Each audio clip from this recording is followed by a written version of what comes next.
జిల్లా ఫరూక్ నగర్ లో నాగులపల్లిలో 3 సంవత్సరాల బాలుడిపై కుక్కలు దాడి చేశాయి. ఆడుకుంటున్న రిత్విక్ ఎడమ కంటి మీద కుక్క దాడి చేసి గాయపరిచాయి. గమనించిన స్థానికులు వెళ్లి చూసేసరికి బాబు కంటి నుంచి రక్తం వస్తోంది. దీంతో కుటుంబ సభ్యులకు సమాచారం అందించారు. బాలుడిని చికిత్స నిమిత్తం హైదరాబాద్లోని సరోజిని దేవి కంటి హాస్పిటల్కు తరలించారు. ఈ ఘటనపై మరింత సమాచారాన్ని మా ప్రతినిధి సుజాత అందిస్తారు. రెడ్డి జిల్లా ఫరూక్ నగర్ నాగులపల్లి గ్రామంలో 3 సంవత్సరాల రిత్విక్ని కుక్క అత్యంత దారుణంగా గాయపరిచినటువంటి ఘటన చోటు చేసుకుంది. సరోజినీదేవి కంటి హాస్పిటల్లో ట్రీట్మెంట్ పొందుతున్నాడు.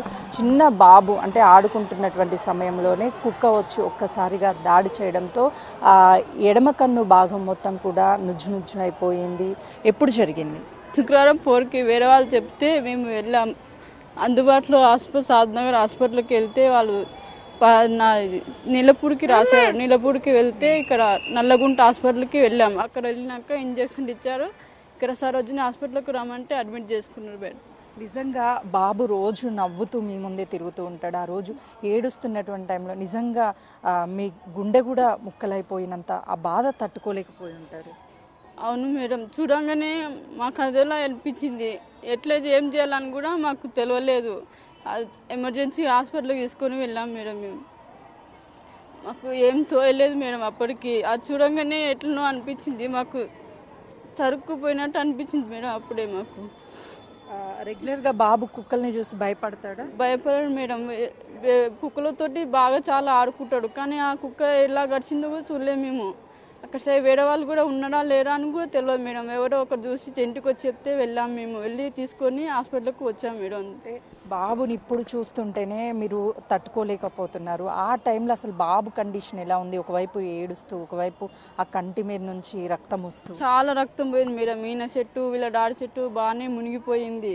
అది చూడలేక పోయినాం. కండు మొత్తము ఇంకా కనిపించలేదు. ఎప్పుడైనా కొంచెం కనిపిస్తుంది. నేను అప్పుడైతే మొత్తమే కనిపించలేదు. చాలా భయపడినాం. కన్నుకి ఏమవుతుందా ఏమవుతుందా అని. చెప్పండి. అంటే ఒక తండ్రిగా మీకు కూడా చాలా బాండింగ్ ఉంటుంది బాబుతో. రెగ్యులర్గా ఆడుతూ ఉంటుంటాడు. కానీ ఆ టైంలో కుక్క కరవడం, బాబుని ఆ సిచ్యువేషన్లో చూడడం, ఆ సిచ్యువేషన్ చూసి ఆ టైంలో ఏం మాట్లాడలేకపోయినాం మేడం. ఇట్లా ఇంటికి వస్తూ సడన్గా వస్తుంది. పూర బిడ్డ వెళ్ళిపోయింది. మొత్తం పూర అట్లా బెడ్ వెళ్ళిపోయింది. అసలు తడిచిపోయింది. అంగి బాగా తడిచిపోయింది. నేను ఎత్తుకొని చూసి సడన్గా చూస్తే కన్ను పోయింది అనుకున్నాను మేడం. అసలు యాక్చువల్ అయితే తెచ్చి చూసా లేదు కన్ను పోయింది అనుకున్నా. అలాగే మొత్తం బ్లీడింగ్ అయిపోతుంది. మొత్తం తడిచిపోయింది. అసలు బాబు కన్ను ఉన్నది అనుకున్నా. అసలు ఇడ్చుకున్నాం మేమైతే. ఆల్రెడీ గవర్నమెంట్ హాస్పిటల్కి పోతే ఆడికించి వేరే హాస్పిటల్కి రాసి హాస్పిటల్కి ఈ హాస్పిటల్ ఇచ్చినాం. లాస్ట్ వచ్చి సరోజిని హాస్పిటల్ అడ్మిట్ అయినాక చూసారైనాక మీకు 4 days అయినాక ఆపరేషన్ చేస్తామని చెప్పారు. ఇక్కడ వచ్చి శుక్రవారం 7 తారీఖు అయింది మేడం. ఇప్పటికీ ఇంతవరకు 7 తారీఖు వచ్చి నైట్ వచ్చి ఇక్కడే జాయిన్ అయినాం. నైట్ 10 గంటలకు జాయిన్ అయినాం. ఇవ్వడగా ఇక్కడే ఉన్నాం మేడం. ఆ పరిస్థితి అయితే అసలు మాకు చెప్పలేకపోయినాం మేడం. అసలు ఆ టైంలో భోజనం చేస్తున్నాం మేడం. తెచ్చి పెట్టేసి డైరెక్ట్ ఎత్తుకొని హాస్పిటల్కి వెళ్ళిపోయినాం మేడం. ఆ టైంలో చూసి అసలు మా బాబు కన్ను పోయింది అనుకున్నా. అసలు ఆ సిచ్యువేషన్ కూడా ఎవరు కావాలి మేడం. అసలు మా ఊరు ఒక్కవారు ఫోన్ చేసారు కానీ ఎవరు పర్మిషించడానికి మాత్రం రాలేదు మేడం. ఎందుకంటే అది వీధి కుక్క కాబట్టి వేరే కుక్క అయినా ఏమైనా మాట వీధి కుక్క ఎవరు పట్టించుకోలేని పరిస్థితి మేడం. మాది ఒక పేద కుటుంబం మేడం. ఆ పూర చేసుకోవడం కదా మాకు వెళ్ళేది. ఒక ఆట ఉంది మేడం. ఆట అప్పుడు బతాను. చెప్పండి, ఇప్పుడు బాబు భయపడుతున్నాడా కుక్కల్ని చేసి మళ్ళీ? అసలు లేకపోతే ఆ సిచ్యువేషన్ని తలుచుకొని ఏమన్నా భయపడ్డం? అలా ఏం భయపడతలేదు. మంచి యాక్టివ్ ఉన్నాడు. తింటుండు మేడం. బాగానే ఉంటుండు. ఇప్పటికి కూడా ఒకసారి అనిపిస్తుండు. ఏం చెప్తారు అంటే ఈ కుక్కల వల్ల చాలా మంది పిల్లలు పెద్దవాళ్ళకి గాయాలు అవ్వడం, ప్రాణాలను కూడా కోల్పోతున్నారు. ఏం చెప్తారు? కుక్కలు వీధిలోకి ఉండకుండా పట్టుకొని వెళ్ళమని చెప్పండి మేడం. ఇక్కడ సైడ్ ఉండొద్దు. ఎందుకంటే ఒక కుక్క మంచిగా ఉంటుంది, ఒక కుక్క బాగుండదు. ఆ టైంలో ఎవరినైనా సరే ఏం ప్రభావమైనా ఉంటుందని నేను అనుకుంటున్నాను మేడం. ఎవరినైనా కరిచే హక్కు కూడా ఉంది ఆ కుక్కలకు. ఎంబరే తీసుకెళ్తే మాకు కూడా యథార్థమే ఉంటుంది మేడం. మా పిల్లలు కూడా ఆడుకోనికే మాకు ధైర్యం ఉంటుంది. మేము ఆడుకుంటారని కూడా మాకు ధైర్యంగా అనిపిస్తుంది మేడం.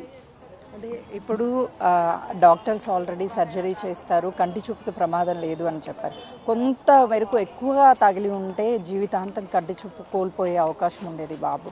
సో ఆ సిచ్యువేషన్ గురించి అటు తల్లిదండ్రులకు ఎలాంటి జాగ్రత్తలు తీసుకోవాలని చెప్తారు? అదేవిధంగా ప్రభుత్వానికి కూడా కుక్కల విషయంలో ఏం చెప్తారు? ప్రభుత్వానికి కూడా చెప్తున్నాం మేడం. కుక్కలు ఎవరు పట్టించుకుంటలేరు గిట. వాళ్ళు ఎవరంతలో వాళ్ళు ఉన్నారు. ఆ నిర్లక్ష్యం చేస్తారు. వాళ్ళ నిర్లక్ష్యం వల్ల కూడా ఈ కుక్కలు ఒక్కొక్క కుక్క ఎంబరి వాళ్ళు మనుషులు ఎంబరి పీక తింటున్నాయి. కానీ చాలా చెప్పినాము, చాలా న్యూస్లు కూడా విన్నాము. కానీ మా ఇంటి వరకు వస్తుందని కూడా నేను అనుకోలేదు ఎప్పటికీ. ఇప్పటికైనా ఊళ్ళో వీధులలో లేకుండా ఎక్కడికైనా వేరే వాళ్ళకి కరవకుండా జాగ్రత్తగా ఉండమని చెప్తున్నాను మేడం. బాబుని జీవితాంతం అట్లా గాయాలతో చూసినప్పుడల్లా మీకు గుర్తొస్తూనే ఉంటుంది? వస్తుంది మేడం, గుర్తు వస్తుంది. మాకు చాలా బాధ అనిపిస్తుంది. ఏంటంటే బాధపడకుండా మా బాబు కూడా మా ముంగల యాక్టివ్గా తిరుగుతుండు, డల్గా ఉండకుండా మంచిగానే ఉంటుండు. మాకు మర్చిపోయేటట్టు కూడా చేస్తుండు మా బాబు. అంత ఏడ్స్తలేడు, జ్వరంతో కూడా ఏమి ఉంటలేడు. మాకు ట్రీట్మెంట్ ఎలా చేస్తున్నారు? గ్లూకోజ్ పెట్టి 2 ఇంజక్షన్లు ఇస్తారు, రోజు ఒక గ్లూకోజ్ పెడుతురు మేడం. చూస్తున్నాం కదా, కనీసం ఆ బాబుకి ఏం జరిగిందో చెప్పలేనటువంటి ఏజ్ ఆ బాబుది. ఆ టైంలో కుక్క వచ్చి ఒక్కసారిగా కంటి మీద తల మీద గాయం చేయడంతో చుట్టూ ఉన్నటువంటి వాళ్ళు చూసి ఆ తల్లిదండ్రులకి ఇన్ఫర్మేషన్ ఇవ్వడంతో వెంటనే హాస్పిటల్కి తీసుకొచ్చాము.